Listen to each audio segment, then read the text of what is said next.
மீதையும் அவர் பட்ட இன்னல்கள் அனைத்தையும் நினைவு கூர்ந்தருளும். அவர் ஆண்டவராகிய உமக்கு ஆணையிட்டு கூறியதை, யாக்கோபின் வல்லவராகிய உமக்கு செய்த பொருத்தனையை நினைவு கூர்ந்தருளும்.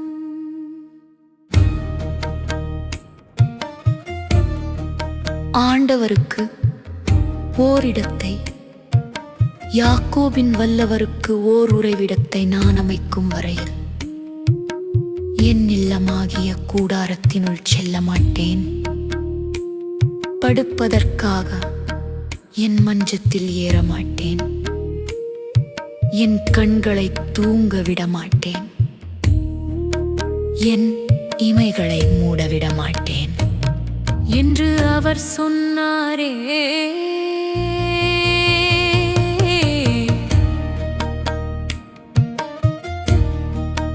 திருப்பேழை எப்ராத்தாவில் இருப்பதாய் கேள்விப்பட்டோம். வனவெளியில் அதை கண்டுபிடித்தோம். அவரது உறைவிடத்திற்குச் செல்வோம்.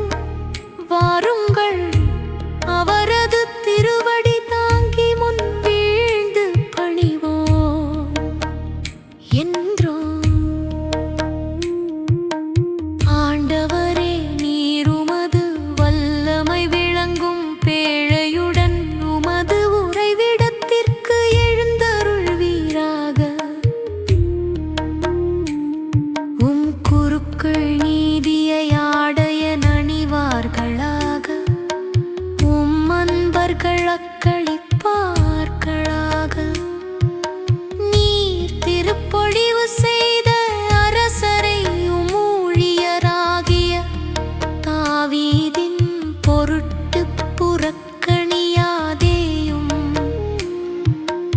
ஆண்டவர் தாவீதுக்கு உண்மையாய் ஆணையிட்டு கூறினார்.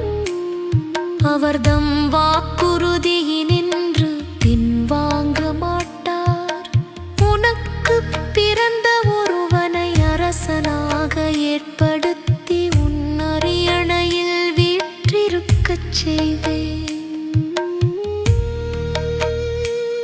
உன் மைந்தர் என் உடன்படிக்கையையும் நான் அவர்களுக்கு கற்பிக்கும் என் நியமங்களையும் கடைப்பிடித்தால் அவர்களுடைய மைந்தரும் என்றென்றும் உன் அரியணையில் வீற்றிருப்பர். ஆண்டவர் சீயோனை தேர்ந்தெடுத்தார்.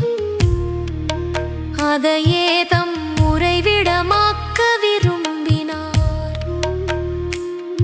இது என்றென்றும் நான் இளைப்பாறும் இடம். இதை நான் விரும்பினதால் இதையே என் உறைவிடமாக்குவேன். இங்கே என் ஆசியால் உணவுப் பொருள் தாராளமாக கிடைக்கச் செய்வேன்.